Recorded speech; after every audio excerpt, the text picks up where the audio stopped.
How's it going, everyone? Welcome back to Free Kick, the AFLW Fantasy Podcast. I'm Mel, and today I'm joined by Liam and Will. How's it going, guys? And specifically Liam. Oh, thank you, specifically Mel. Yeah, it's actually going pretty well. I started off my weekend watching Ebony Marinoff do little piggy things, and then it ended with going to Windy Hill to watch an actual AFL/AFLW game for the first time that it's been there in 30 plus years. So that was a really cool moment. And as much it is an old ground, it has not been refurbished, and the seats are as painful as you can imagine. It was really, really cool to kind of go back to kind of where I grew up and went to training as a youngster and actually watch some professional women's footy. Oh, that's very exciting. And that was the Essendon and St Kilda game? Yep, nice. And what about you, Will? Yeah, it was a good weekend as well. Lots of good footy moments. I went to the game to see Ebony Marinoff do Ebony Marinoff things, and it was bloody cold. I'm going to say that. And then went to the Collingwood Freo game, which was quite an enjoyable one. It was a good game to watch. We'll talk a bit about some of the fun that we had at that game later. But yeah, it was another great weekend of footy. And by watching Noffy doing Noffy things, do you mean kicking it to herself? I mean, that's not usually on her, what she does, but apparently it is now. So, yeah. Ebony Marinoff has never looked at a kick that she couldn't take, so she just decided if Danielle Pontic can kick it 78 metres from the square, she can kick it to herself. It's not beyond the rules, it's not beyond the realms of physics, Why not? She's probably just disappointed it doesn't count as an extra mark. As I think most of the coaches are, actually, because that's another 3 points we could have got. So. Oh, yeah, that was a wild opening game. There was just so many things. It was like, what are we watching right now? Yeah, I mean, I was at the Collingwood Freo game with you, Will, and not only, that was a disappointing game for me because Freo were not at their best, especially in the first quarter. We were getting well and truly flogged, but if I stuck it out until after the game, we got to meet Bowers, and my God, she's a cool human being. That was an absolute highlight of my time in AFLW, being around AFLW.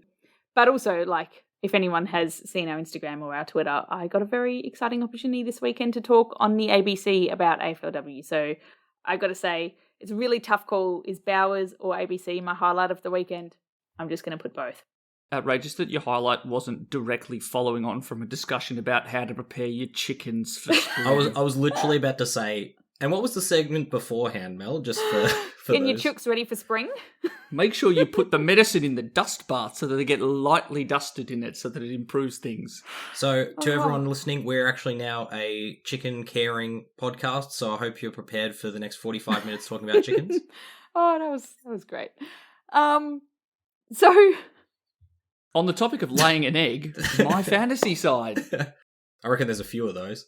Oh, there's only one big fat egg, and that's Annalise Lister. Oof. But we'll get to that in a second. So I scored a 15-19, which has me now at rank 358, which means I only dropped 17 spots. Impressive. And yet, the big fat egg that I had in my team was the 0 that I got from Annalise Lister after I traded her in, and then she proceeded to injure her calf in the warm-up, therefore leaving me no time to trade her out because they literally announced it at 5 minutes past. So when the game closed, I could not make any trades. So instead of being able to do something, say trade in a defender that I'd liked in the past, like, I don't know, Sarah Lampard, who scored 110, I got Mia Bush's 20-something, 27. It was good. Good areas. Yeah, and I got to say, I was actually shattered for this because I was following Liam's score going, oh man, he's tearing it up this week. Like, he could be right up there as a top score. And then when that happened, it was just like, that's a bit of a downer. And then, as I'm sure we're going to discuss, I was already down at this point. I'd left the Bombers win, brought down Kate Hoare, suddenly decided to go Super Saiyan.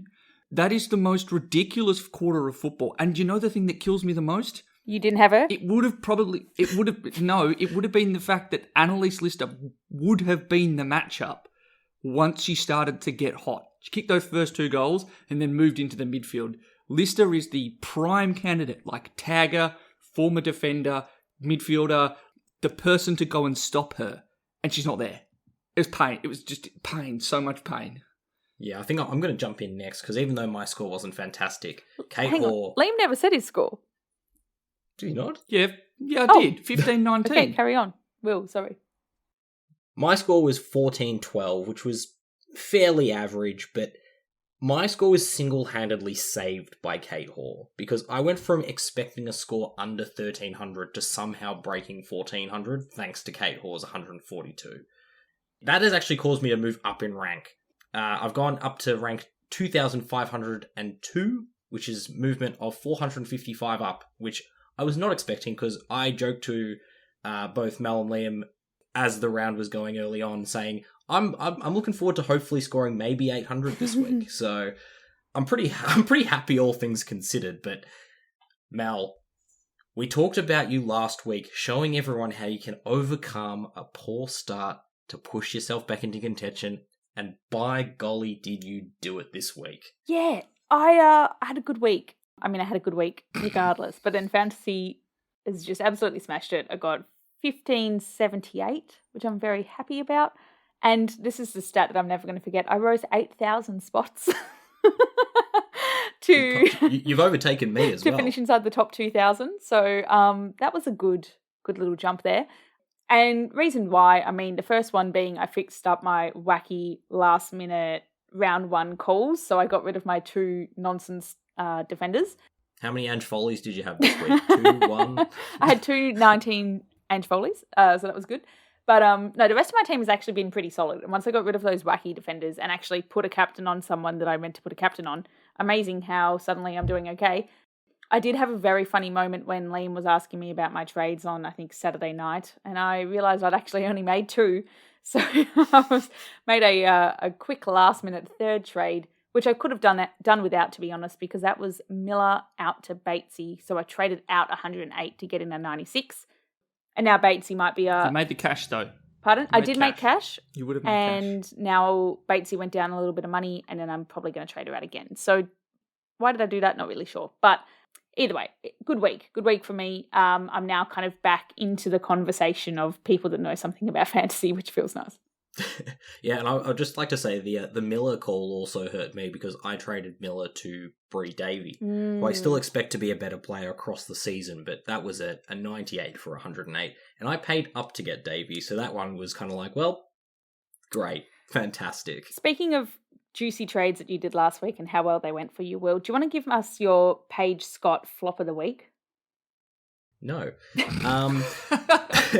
Yeah, we're doing this a bit backwards. We're starting with the Paige Scott rather than the Kiara Bowers, because my flop of the week was Dana Hooker, 57. I still think she'll average pretty highly for a defender, not quite in top band, but I traded out Chloe Malloy for it because I was looking to get some money. And Chloe Malloy scored a nice 100 against Geelong, and I was sitting there feeling pretty flat about it. And then the Kate Hoare incident happened. It was an incident. And I sat there thinking, you know what? I was choosing between who to trade out, Chloe Malloy or Kate Hoare, to bring in Dana Hooker. And I'm somehow happy that I only got 57 because I didn't miss out on the 142. So all things considered, could have been a lot worse, but yeah, still not ideal. What about you, Liam? My Paige Scott for flop of the week is going to go to Erin Phillips, outside of Annalise Lister. I was about to say, it's Annalise Lister's calf specifically. Yeah, and the calf just in that 4 minutes before the game was meant to start. Phillips gets my Paige Scott this week, if only because even though she kind of did well enough on a market shit percentage, she only scored 55, and I had also been tossing up bringing in Nicola Barr, Lucy Single as other options, and both would have ended up being better trades. As much as I think Phillips has some good matchups kind of coming home, to kind of have that 55, and then for a lot of other people's person in that spot to be Kate Hoare, to be down 90 points from what I don't think was an outrageous trade is painful. I actually thought that you brought in Single, and I was getting really excited for you. But then I realised it's the other 6-letter name, and it was Lister and not Single. Yep, thank you. Yes. I give my Paige Scott to myself once again. This is just because I didn't really have any massive flops this week, but the real flop was that my bench did very well, yet again. I had Dana Hooker on field with a 57, but Goldsworthy on the bench with an 81. And then I had Nanscorn on field, which I actually think a lot of people might have done this combo. I had Nanscorn on field with a 49 and T. Smith on my bench with a 77. This was basically the story of you last year, wasn't it, Mel? Having a really good bench. Yeah, I could have taken out the award for the best bench every week. I think what you said is correct. Like, both Goldsworthy and T. Smith scored in the 20s last week. It would have been a very common move to stick them on the bench. So, yeah. And I mean, I don't think you can really blame yourself for that one, as unfortunate as it is. I reckon both of them made sense as trades, but now that I'm thinking about it, I think it was the tackle share that really helped T. Smith last week. Yeah, she got 10 tackles this week, which that's where she scores. Yeah. And Georgia Nanscorn had about 3 tackles taken away from her for outrageous free kicks against, and I think she might have given away 4 free kicks, many of which were very soft. So yeah, I was pretty sure Georgia Nanscorn was on 58 at one point, and she finished on 49. Yeah. So when you look at it, like, these were hard to predict things, but still, that's a little bit annoying. I feel like, Will, you've mentioned your Kiara Bowers +4 for the week a couple of times. Would you like to tell us again who it is, just for funsies? Yeah, look, it's Kate Hall, as I said. She saved my round. It was an incredible game. I can't remember exactly how many points it was. Liam, how many points was that first quarter? 84. 84 points. Kate Hall is a bit of a cheapie because it's such an obvious one. So I'm actually going to give my +4 to Ali Morfitt. And the reason for that is she was the other player I traded in. And she scored an 86, which made me feel a bit better about Dana Hooker's 57. So, Ali Morfitt, looking like a superstar in the ruck. Hope it continues. Otherwise, I'm just going to trade her in for the money. But for now, I'm going to keep riding that train until it doesn't make me any money anymore, or points. Makes sense. And what about you, Liam? I think it's outrageous that because of Kate Hall, we're not going to discuss some other elite performances. I love this one. This is dynamite. Ash Riddell was just immaculate. Pity I only got to enjoy it for about 2 minutes before I was sad again.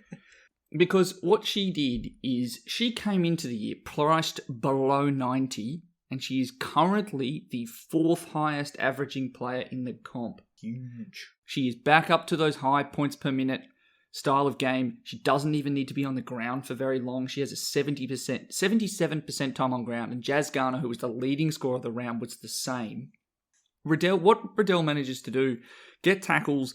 I think she's in the top 10 currently in the comp for marks, which is something that she definitely also missed out on last year. Carlton didn't, allow this big a score when they played the Gold Coast, but it's very much clear now that if you're on an elite side and you're an elite midfielder, Carlton is going to be a side you can bully for extra points. And I just got to say, we've talked about Ash Riddell a lot at this show. She was one of our interviewees. We'll absolutely love her here. Liam in particular, but all of us have basically said she's a superstar. Her points per minute is fantastic. She's still less than 6% owned, which crazy. Is wild to me, because I know I don't have her, because I would have her if I had actually had any money to get her. But she's just such a good player. We know she's averaged close to that 100 before, and I'm just so jealous of you, Liam, for doing what I did last year, which is picking her. I'd like to add, I've also had her since round 1, but that's okay. And you know what? Both of you are wonderful for doing that, and that is entirely my fault. And I'm gonna leave now. See you later. Speaking of someone I didn't have from round 1, I did one of the kind of unpopular moves maybe last round, which is bringing in Cordner. We were saying, are the rookies even worth bringing in? They made a lot of money, whatever. I brought in Cordner anyway because I accepted my mistake and I was happy to pay for it because I picked some crazy defenders in round 1. But I'm very, very glad I did, and she gets my +4 this week.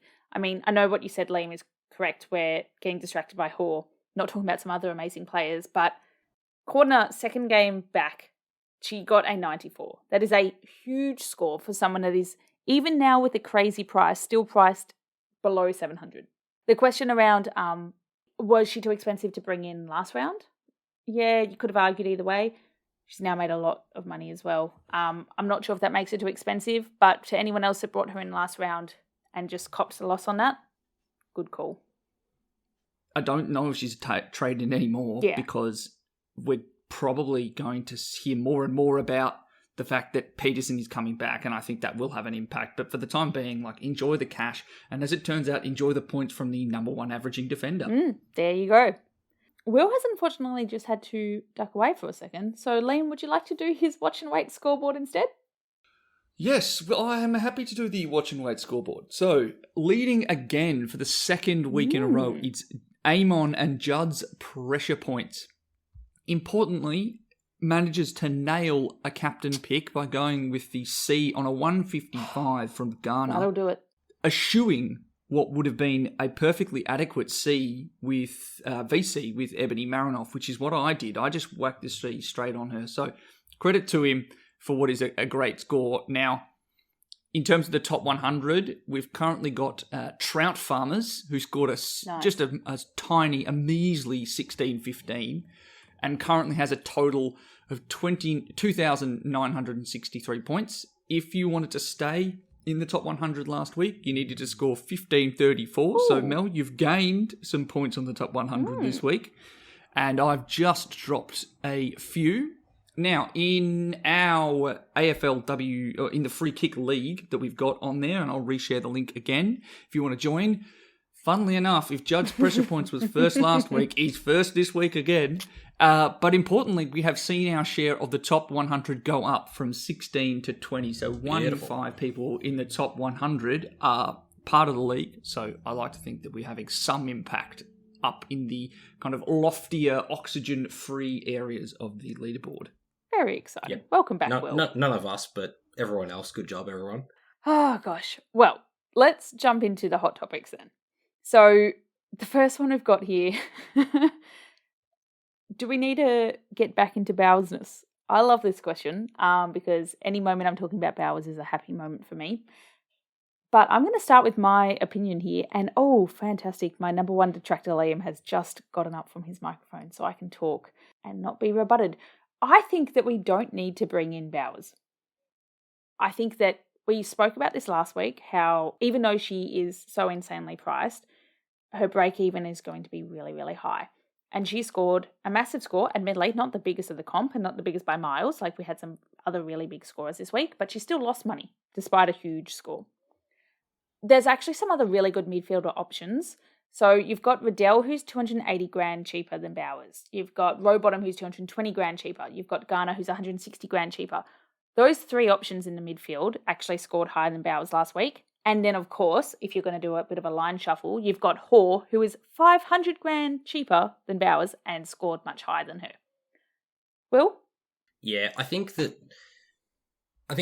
very little doubt that Kiara Bowers is probably still going to be a top 5, if not the top midfielder. But it's that price drop thing for me that is the interesting part, because I think there's going to be possibly still money to lose. We know she does play, I think it's Hawthorn this week, and that's where she scored 180 last year, so there's a big chance she could just go up in price again.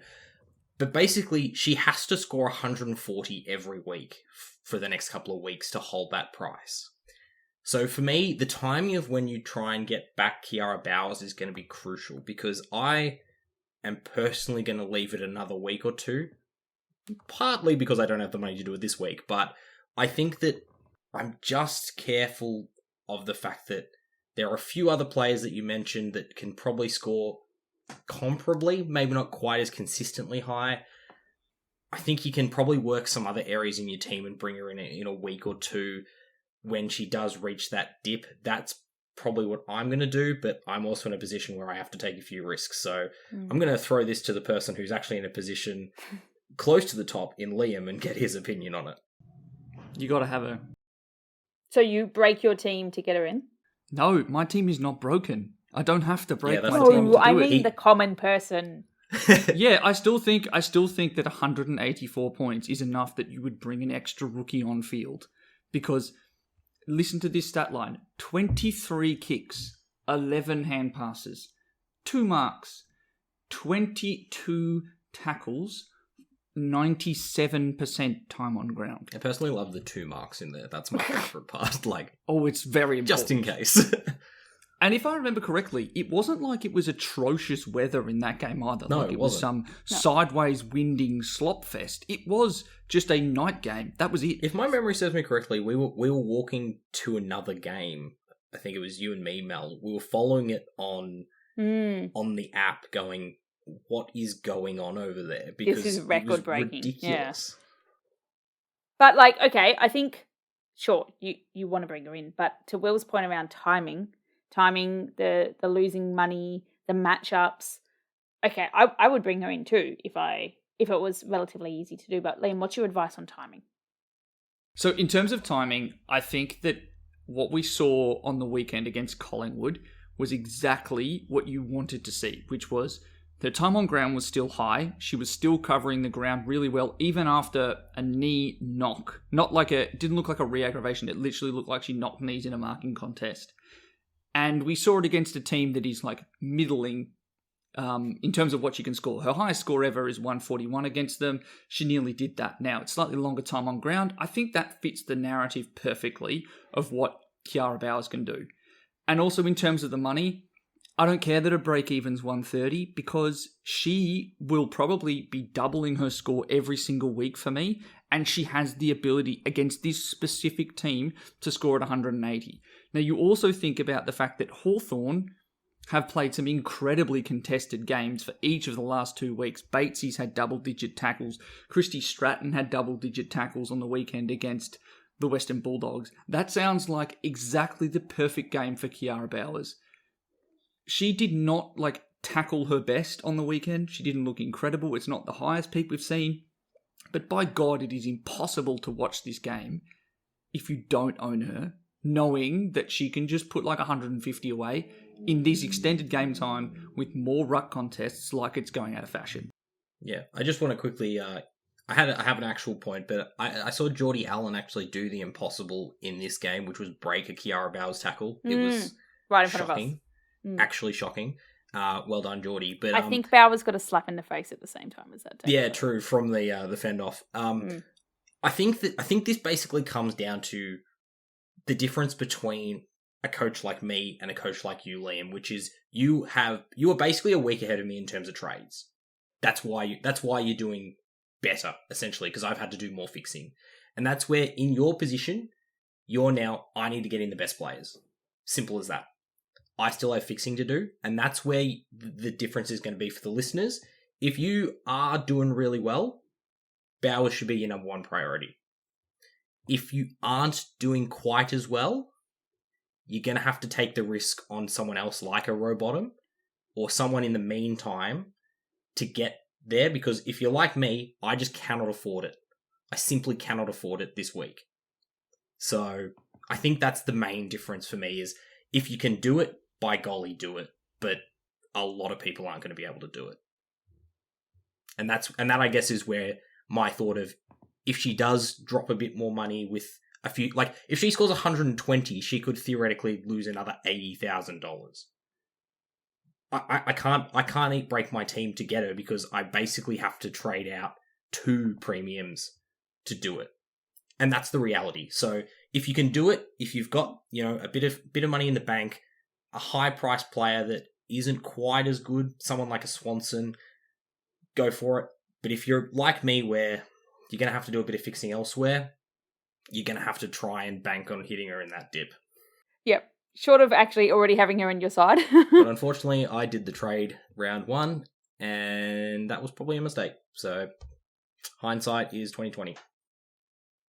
Okay, well that's the next question around the top 5 defenders to target or to cull.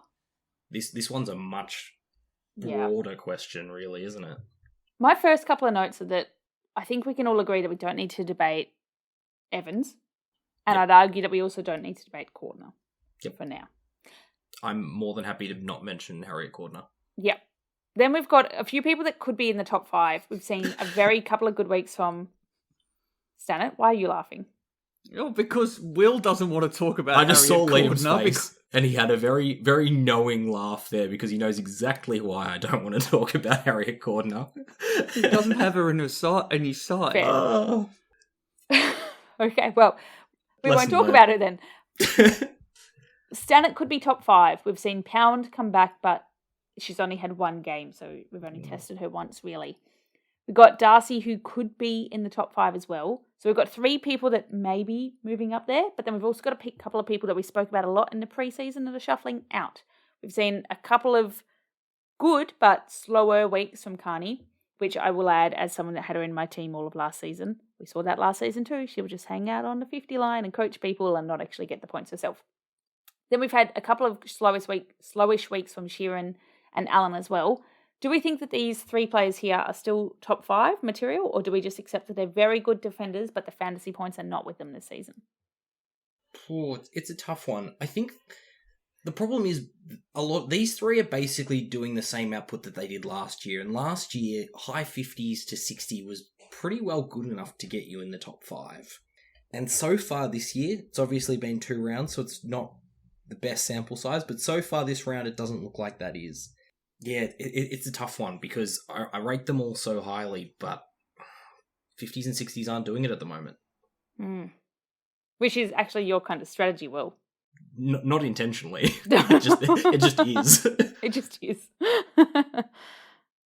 I would say that the mark this year for top 5 is somewhere in the low 70s. Yep, agreed. 71, 72. Evans is a must-have. That role is immaculate. She still does score well when 280s. GWS literally touch the football because they didn't do that in the first half last week. She takes every kick in. She kicks the ball a million miles. I think she currently leads the comp for metres gained. So I think that gives you a pretty clear indication of what Tony Evans can do. She is their go-to. In terms of kind of who is in that next level, I think in terms of that 3 that we all saw as like primos, and maybe even the top 5, because it was Carney, Sheeran, Allen, Gay, Thomas. Yep. I think Gay is a trade out at the moment because Melbourne are too dominant. We actually had a question from Corey Blackidge on Twitter asking about that, and I was like, immediate trade out.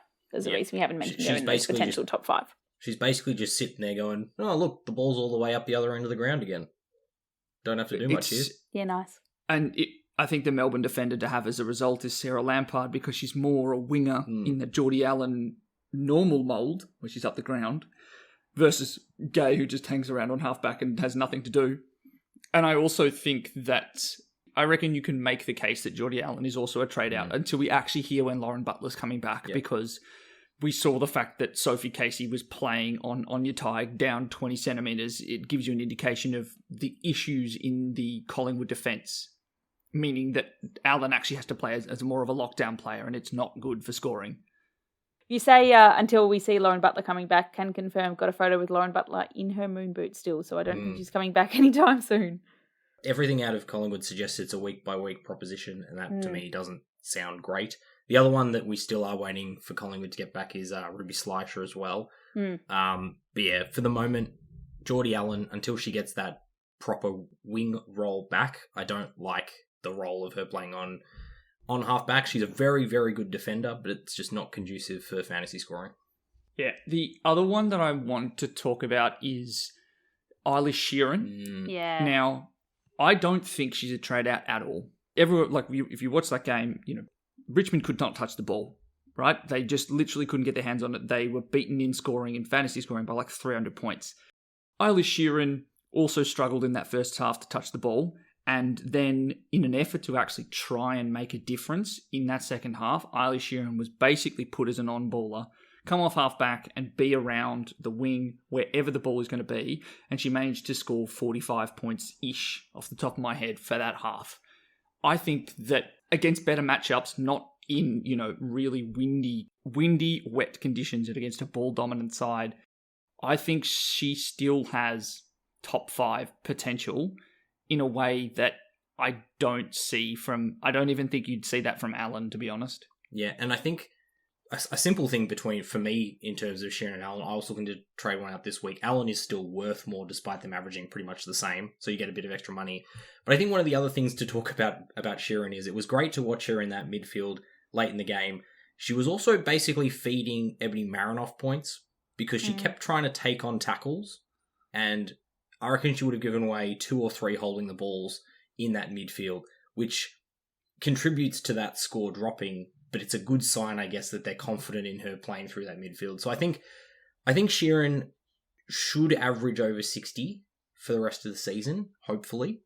I'm not sure that the 70 mark is quite there, but I still think she'll be a good pick. I think we could talk about a lot of different players here, and it's really tricky, but one thing I just want to bring back to the forefront is that we are 2 out of 10 weeks done, and that matchups and whatnot are going to be really important for the next few weeks if you're doing well and you playing that game. And we look at Sheeran, who is a defender, and playing GWS. Do we think that that's necessarily the best matchup for that? Not too sure. I mean, I agree that she's not a trade-out target and that she had a down week, but when you're talking about, on one hand, top 5 defenders, and on the other hand, some players that are doing okay and could, in a few weeks, make it back, if you're also on Liam saying, do whatever you can to get Bowers, if that means trading out Sheeran to a rookie, then that's probably the one to trade out because that matchup's not looking very good. I think there is reason to believe she plays more like Lampard than Gay and Birch. So I think she gets higher up the ground, and I think that from what I can see from that Richmond game plan, they want to have her higher up around the ball. In terms of the other names, Mel, you threw out at the start that I wanted to quickly talk on, I think Dizzy Darcy is a real target because her upcoming matchups are good in that 3 out of her next 4 matchups, defenders have scored above their average against those sides last season. And importantly, there's no Kalinda Howarth anymore out with an ACL. Now, Daisy Darcy has been someone that has always been she looks good, but she just needs a bit more. Well, this is more, and she looked good even when the ball wasn't spending that much time down back. For the Suns against West Coast, I think she is a definite target. If you're looking to try and find a way to make some cash down from Carney, for example, and you want to take it on a player who you know has the role and know has that 70 capacity, I think Darcy's a good choice. And I'm super happy with this one because this is one of my only good specky picks of the year. So very happy to hear Daisy Darcy's name thrown out there. Gab Pound, you mentioned, Mel, first week back. I think it's not a bad idea to jump on her now. Does play West Coast this week, which it could be anything, could be a nothing, could be everything. We've talked a bit about Hannah Priest in the past. I'm a big fan of her midfield role. I think she's a good chance to push over that 60 average for the rest of the year. Top 5, I'm not necessarily sold on yet, but I still think that she's probably around about right where her average is at the moment. I think she's just below 70 or around 70, so not a bad option to look at. I'd probably still pick Darcy instead. And Ange Stannett's the last one. Good role at the moment. Looks really good on that half-forward line. I think that she is definitely a chance to be in the top 5 just on the back of her start, if nothing else. But yeah, her role looks really good. Yeah, I agree. To the midfield. Yeah, I was going to say, are we happy to move on to midfield? To the midfield. Get Bowers onto the rucks. We weren't even going to really talk about the rucks because, I mean, a lot of people have the rookies and I think that's good enough for now. We're not going to talk about the rucks. Onto the forwards. So... Okay. Maybe we should talk about the midfield for at least very quick on the midfielders because we've talked a bit about them a lot. Garner, already. yes. Bowers, yes. Marinoff. The only reason you would trade her out is if you're going to Bowers. If you're not going to Bowers, do not trade her out. Riddell, I put that in the same bucket. She's a little bit cheaper, but not that much cheaper. Only trade her out if you're going to Bowers. And if you don't have her, I reckon she's a very good one to get. She's a little bit more expensive than the 2 Collingwood midfielders who started on a much lower base. But if you can afford her, I reckon maybe get her over Benici or Davey. Benici or Davey are still a little bit underpriced. They're probably going to end up, at least one of them, in the top 5. This is probably one of your last weeks to be jumping on them because I've had some really monumental price rises there.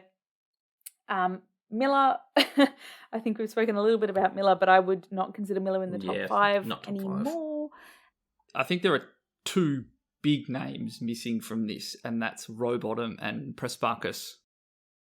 I did skip over that, yes. Rowbottom is very exciting to see her have a absolutely huge season. I think Rowbottom is top 5. Yeah. Which is exciting. You love to see that. I would say that my top 5 at the moment go, and the other name we've not mentioned at all is Hatchard. So I think my top 5 at the moment is Bowers, Marinoff, Garner, Rowbottom, Georgie Prespakis, Riddell. This is a big top 5. Well, you can't do top. Then it kind of like there's like a blanket from basically what we've seen from like Rowbottom on. And I think that's the thing. The top 4 I think are pretty obvious, the ones you mentioned, and top 5 is one of these options. So keep listing them off, Liam. So like I think it's Riddell, Hatchard is in there. I think Davey is a chance in there. I think Maddie Prespakis is a chance in there. I think Swanson is also capable of doing it when she's not being tagged, and West Coast can touch the football. Always helpful. Like they did against Fremantle. Sure, there are other names that I'm forgetting. I think that it's just going to be a question of timing when it comes to trading these people in. I think that you could even make the case that someone like a Britt Benici could get up there. They've got a beautiful matchup this week. It's the... Oh, hang on. Who are they playing again? It's not Sydney. Gold Coast. Gold Coast, yeah. They've got Gold Coast this week. No one is going to run with Britt Benici. I can guarantee Lucy Single is going to go to Brie Davey. And I don't know if that'll impact Davey too much, but I think that, there's just this blanket you could throw over about 5 through 11 or 12, and it's just going to come down to cash in hand and upcoming runs. Beautiful. In terms of like who I would target if you're going to if you can't go to Bowers, but you know that you need to upgrade to another primo mid, I would say that if you haven't got Davey or Benici yet, they've got a good upcoming run. Ash Riddell is a big concern, as is Jazz Garner, because they've got Geelong this week, who on this year's data are okay, but then they've got Brisbane next week, and Brisbane absolutely throttled all point scoring in both games that they've played in. So that's a real concern. And then I think that Rowbottom is still a definite target, because she has shown the ability to... She plays a game that I think is to some degree tag proof, in the same way that the way that Garner plays, once she figures out what running patterns they're going to try, is tag proof. Like we saw that with Hannah Preach trying to run with roll and having zero impact on her scoring. I think that's a pretty good summary, actually. Yep. So then looking over to the forwards, I reckon that the top 5 that we've got here are pretty much unchanged, unlike the midfielders where there's been a bit of shaky-uppy. Top 4 is definitely pretty set. Yeah, so we definitely put Hoare, Gardner, Morrison and Malloy in our top 4 from before, and I'd argue that they're... top 5, and I'd argue that they're still in there. The one that's really fallen out here is Paxman. That's a little bit disappointing. And another one that we've seen that's not been scoring as well as we were hoping would be Ella Roberts, which I'd argue is limited by the fact that it's West Coast and not necessarily by the fact that it's Ella Roberts, because I think she's still doing a very good job herself. I just want to say, I do think Roberts and also Dana Hooker, both of them scored 57 and 60 this week. Basically, that's the only caveat with those two. If West Coast are in the game, those two will score well. If they're getting pummeled, which is always a chance, they won't. I thought you can say is always. Which is always. Leave it there. It always a chance, and that's basically going to be the frustration with a player like Ella Roberts. We know how good she is, but if West Coast just can't get the ball, there's very little that she can do to boost that scoring, because she obviously can tackle, but she's not a big tackle type player. I guess that's the biggest frustration for me with Roberts and Hooker, because I was choosing between those two this week. I went the slightly cheaper one in Hooker, and they basically scored the same for the same reason. So I would actually argue, though, that Ella Roberts is a far more interesting prospect, because she can be thrown in a lot more places. And I think that the big issue that West Coast had is that their disposal coming out of D50 was horrific. You could probably just say their disposal in general, to be honest. Yeah. But there were about 4 or 5 times where Ella Roberts was available to take a mark and they just could not hit her, or it drifted and then it's a drop mark and then it's no points. And it's a free kick given away. They threw her in, Ella Roberts, in the midfield in CBAs, but then managed to bump up her scoring in the fourth quarter by throwing her in as a halfback. Behind the ball.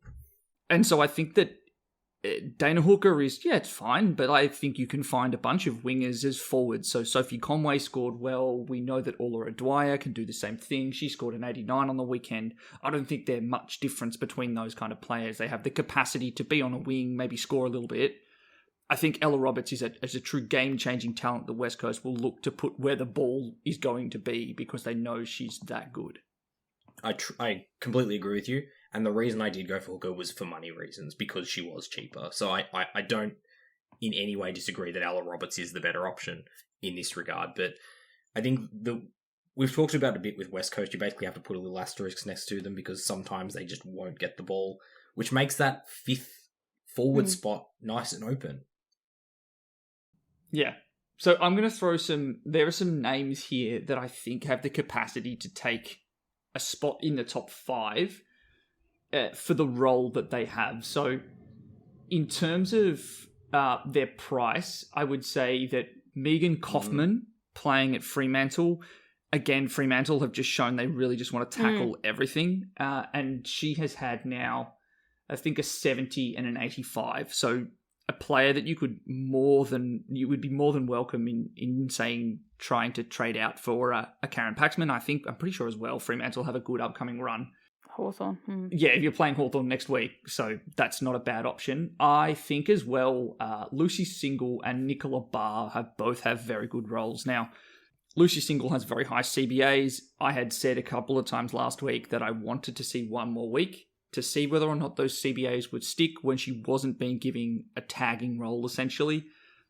She was the highest CBA getter for the Suns on the weekend, so I think that that's a definite spot that you can go if you're looking to downgrade from a Karen Paxman or if you wanted to downgrade from an Erin Phillips. But that brings me on to my next one, which is Erin Phillips.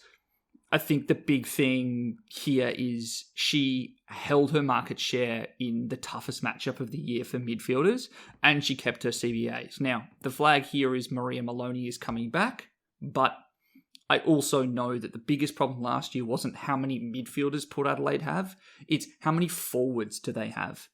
So I still think that Erin Phillips will get around the ground, and there are also, I would say, maybe 10 lost points on the weekend for times Erin Phillips would have otherwise taken a mark, but then had a free kick given against her, so that's a -2. There was maybe 3 or 4 of those, and then some tackles that I thought were definitely there. So I wouldn't be too concerned with trading around. I think that's another top 5 shout. And then the final one is Nicola Barr, that I haven't really mentioned that much and didn't mention her last week, which was an error because I think that she has an excellent role. Will, you have been suckered in by her before. She's a former pick 1 in the inaugural draft. She's an incredibly classy user of the football, and Greater Western Sydney are looking to try and find their best ball users and their best makeup. And all we've seen in the past 2 weeks is Nicola Barr is being moved far closer to the ball than she has in the previous seasons where she's been a forward and really struggled to get decent fantasy scores. Now, I wouldn't be too put off by the fact that it was only a 78 on the weekend when you consider how much they were absolutely annihilated.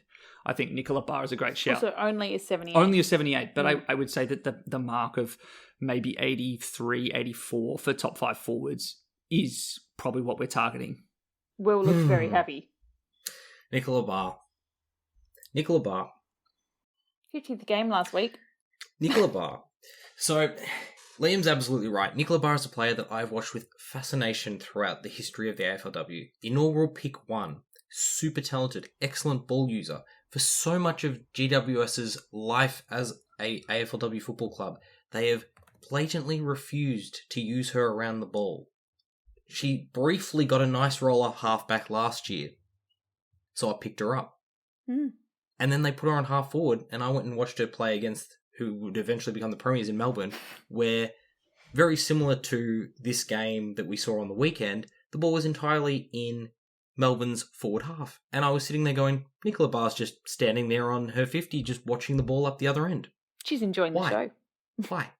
Because she should be up the other end, at least getting the ball out. And I'm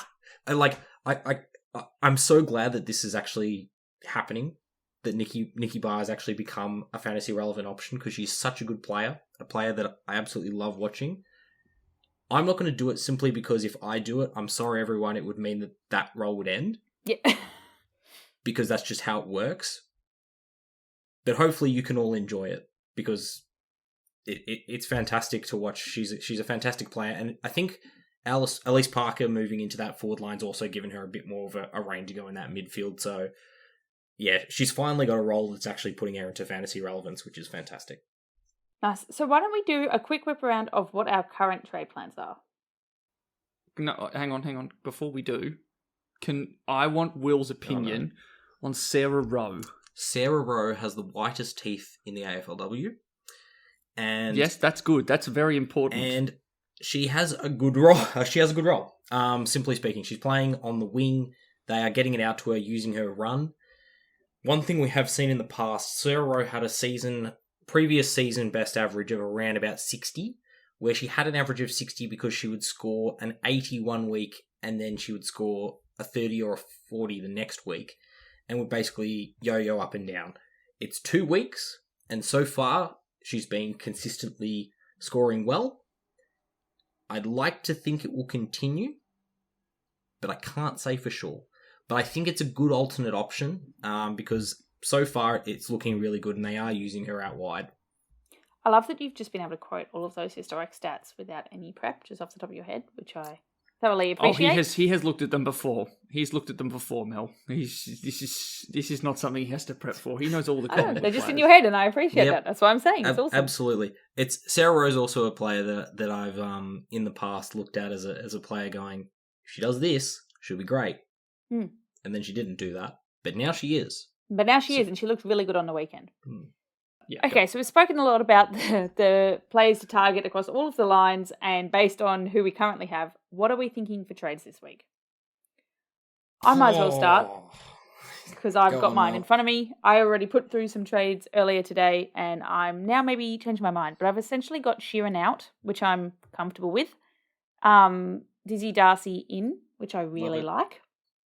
Then I've got, we're going into round 3, but I'm going to start making the most out of some of my rookies that have made some money, and I'm thinking capitalising on Flo Davies' cash gen, trading out for a 300 grand priced ruck from Richmond, Hetherington, who has actually scored about like 27 or so in last week, but has made no money somehow, so feels okay to me.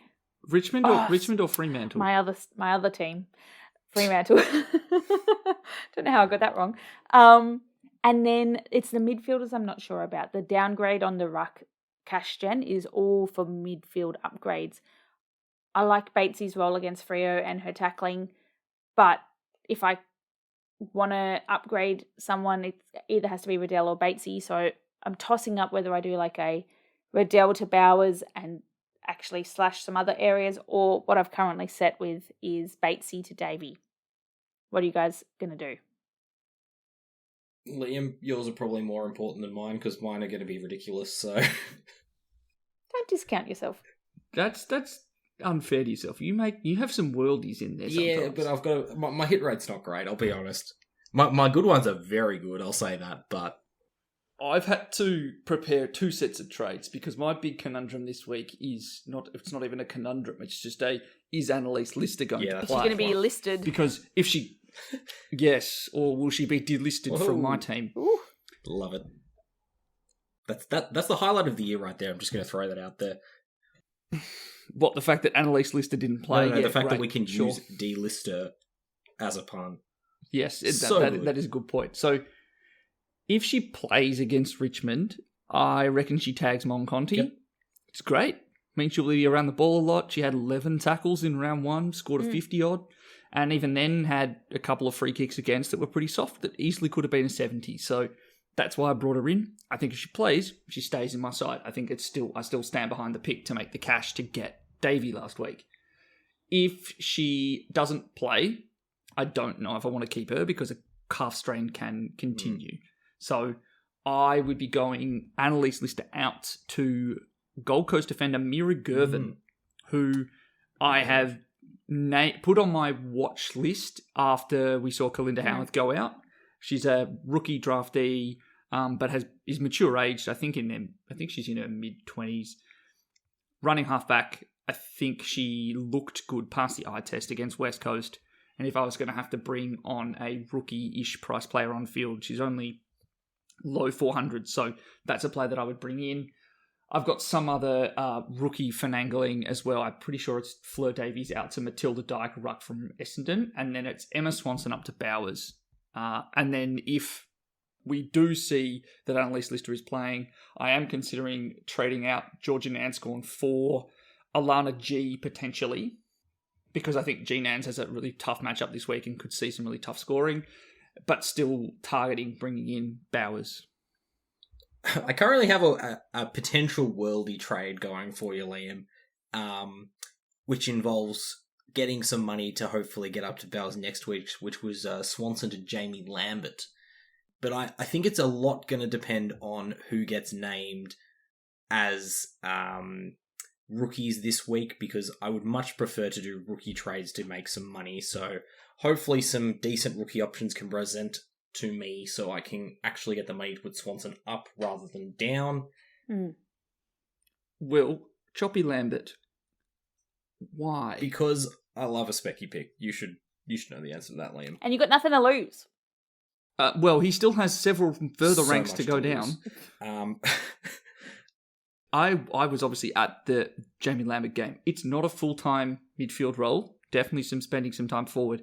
I think, I don't know if you've got the stats up in front of you. If you could just go away and tell me how many free kicks for she had on the weekend, and then we can maybe reevaluate her score in light of that. I'm assuming it's a lot. Because I don't have it. Well, you'll have to find out. Don't have it ahead of me. 7. Oh. 7 free kicks for. Yeah, exactly. Exactly. That's outrageous. And we don't want to start on a St Kilda rant, but... Yeah, that was probably my mistake for bringing up a St Kilda player. I'm Shouldn't know better. going to be honest. This was basically just playing around before we got to record this episode. It was something that I looked at and went, not sure about that one. So, as I said, I think for me it's going to come down to hopefully a debutant gets named this week so I can get maximum money from a downgrade to hopefully get Swanson up. Yeah. That's what my ideal thing is. This was more just playing around because I don't have that option just yet. I've been thinking that as well, and this is the first week where I'm really like, I hope there's a debutant, because I want to downgrade, like actually Hetherington for a downgrade ruck option I think is a very good call. She was taking, I think she took 5 or so of the hitouts off Mimstrom at the Freo game, and she's literally rookie price because she's 300 grand. But I would love a couple of debutantes on the defenders or forward line. That would be really nice, because that means I could get like an Ella Heads down. Neve McLaughlin actually had a very good game, and she even got a vote at for what's that called? Coaches votes. Yeah, now's the time that it would be good to get some rookies so that we can do some downgrades, but we're not going to know that till Thursday. For the record, with my current lot of trades that I am looking at, the highest price player I can afford is the Rowbottom. So I can go up to a Rowbottom or a Riddell. Is it Bowers? Oof. Not yet. And that's where I'm waiting to see what I can do. Rowbottom and Riddell, both great options though. Both not great Bowers, options. I know, but oof. Both great options, but as I said, I'm waiting to see if I've got some better downgrade options, because the downgrade that I'm currently doing isn't ideal. But we'll see. We'll see.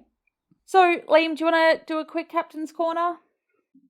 I will fully admit I have not done my research for Captain's Corner this week. I also would love to actually come to people with some captaincy stats. Now, shout out to a user on Twitter who pointed me to bitinThat.netlify, which is a website which has in it the top captain's picks for the top 100, 500, whatever. And so plan of attack is you'll either hear from me doing a little recording, or you will see a whole bunch of it in my Captain's Call article, which I uploaded last week to DT Talk. And you'll get my thoughts on captain's choices this week. I would just like to say, though, that from the captains last week, I had Garner, Noffy, and I had Kiara Bowers inside my top 3. So that's a 137, a 125, and a 155. So I mean, relatively happy with how that went. You'd be crazy not to put those in your Captain's Call, right? I guarantee you when the stats come out, so many more people captain Georgie Prasparkas than... Oh, absolutely. After that 147, lots of people would have done that. Awesome. Okay, so you'll share around the link on Twitter for that later? Yep, absolutely. Awesome. Speaking of Twitter, you can find us on Twitter and Insta as FreeKickWPod. Liam, where can they find you for that Captain's Call? You can find me on Twitter at LiamAFLWFantasy. I am Twitter and Insta as Hi Mel D and Will. And I am on Twitter and Instagram at WillH_VI. Don't forget you can also find Mel on the ABC apparently. Yes, you can. And please, I want to see as many people tagging Mel in their chicken-related questions. Specifically, some like if they're related to like illness Getting your chooks ready for spring. Something really technical. I want technical chicken questions to Mel on Twitter this week. For our keenest listeners, you can also tag me in any eagle-related questions for the segment that followed me on the ABC. I'm in between the bird chat. We've got flag chat and now bird chat. I'm pretty keen with that. Oh, all the niche topics, very fitting. Okay, well, good chat, and we'll chat to you all later for round 3. Beautiful. Good luck, everyone. See you later. Bye. See ya.